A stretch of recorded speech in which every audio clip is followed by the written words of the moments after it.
It's my honor and privilege to introduce our first speaker of the morning. I'll give you a little bit of detail and information about this gentleman. He joined Symmetry in January of 2016. He made key leader in May of 2016, in 5 months. He made agency owner in July of 2017, agency director in May of 2018, and most recently, regional agency director this last month. Woo! He was recognized as a top 10 rookie agency owner in 2017, earned his $1 million pin in 2018, and is currently on track to finish in 2019 at over $2 million. He was also recognized as a Symmetry Impact Player in 2018 as well. He's the father of a precocious 3-year-old redhead named Alexa, and he's joined by his supermodel wife, Ashley, and trust me, he married up. It's my honor and privilege to introduce my mentor, my friend, Mr. Chris Menifee.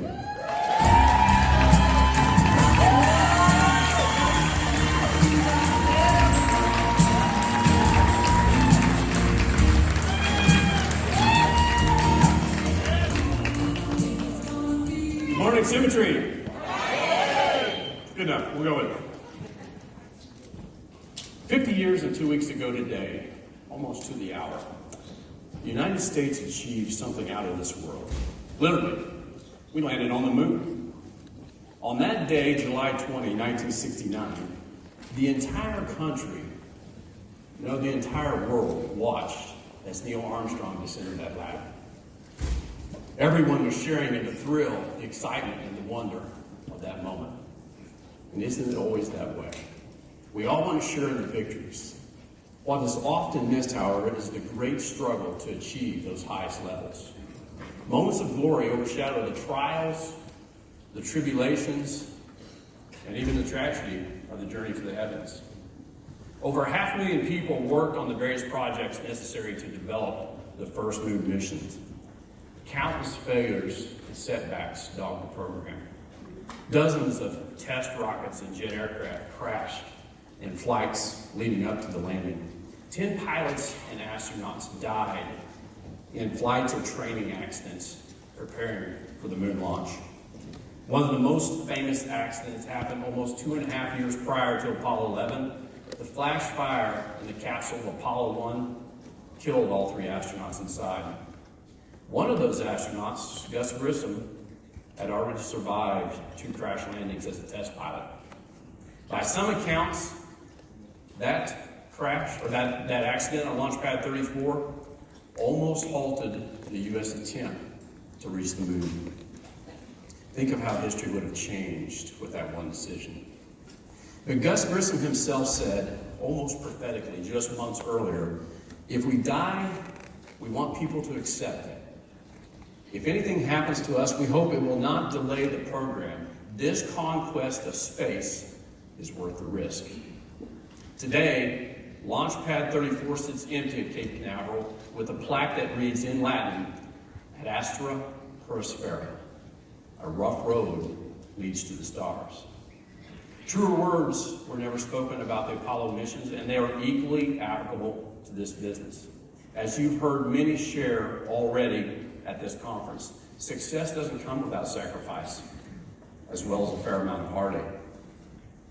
January 2016, I launched my Symmetry mission. Like many, I was attracted to the opportunity to build a business while earning good money. And let me tell you, we were off like a rocket. Key leader by May of that year. By July, we already had our first month of 50,000, the first month of a run to agency owner. And then my rocket crashed. And when I say crashed, I don't mean it tipped over like a bottle rocket at a 4th of July party. No, I mean a fireball of rocket fuel and space parts lay burning around me. That $50,000 team vaporized to nothing in that explosion, and I was left with a decision to make.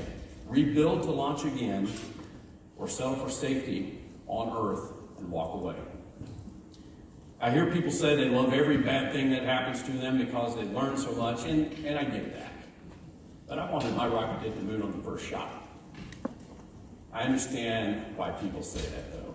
And it goes back to our space race story. You see every exploding test rocket, every crash of an experimental jet. Every well-planned project that ends up looking like space monkeys built it because it fails so spectacularly. All of that led to better and better rockets. You got to believe you can build a better rocket in this business.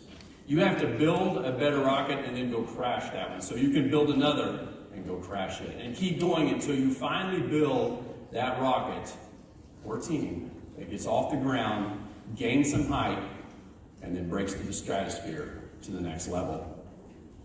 I'll be honest with you guys, too many people enter this business with dreams of reaching the stars, but they won't even strap into the capsule. Because as they're riding to the launch pad in the astronaut bus, they're already twitching their thumb, trying to hit the eject button.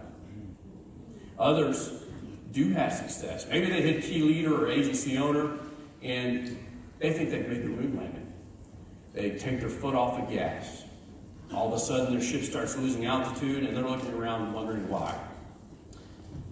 If that's you, you're still in the test phases of this business. In NASA terms, you're nothing more than a chimp in a spacesuit duct taped to a rocket because they tricked you with a bunch of names. We've had great success since that first year. Agency owner in the second year, agency director early in the third year when Jeremiah Nolan broke out. Just this month, we broke out our second agency owner, John Paul Vedder. Now this agency is really bad.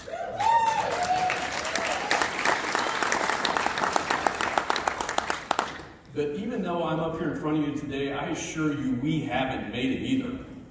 In fact, we're strapped in just taking off. You know, the rocket's shaking, our faces are stretched. We're white knuckling. We're crashing rockets every day. There's a lot of days that well-laid plans disintegrate at launch, but we're building bigger and better ships through every one of those lessons. Guys, this process isn't always pretty. We all want to be hopping around our 110 moon, toasting each other and hitting golf balls, but not enough people are willing to go through the repeated failure and heartache to develop enough resolve to grow from those experiences. These guys and girls on the front row aren't up here because they've had more success. They're up here because they've crashed more rockets than you.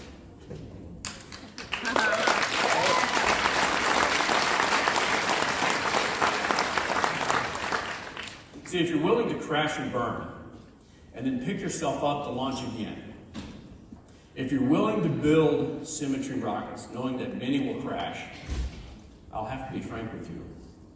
At Astera or Aspera, a rough road leads to the stars. But the conquest of achievement, legacy, and financial freedom is worth the risk. Thank you all.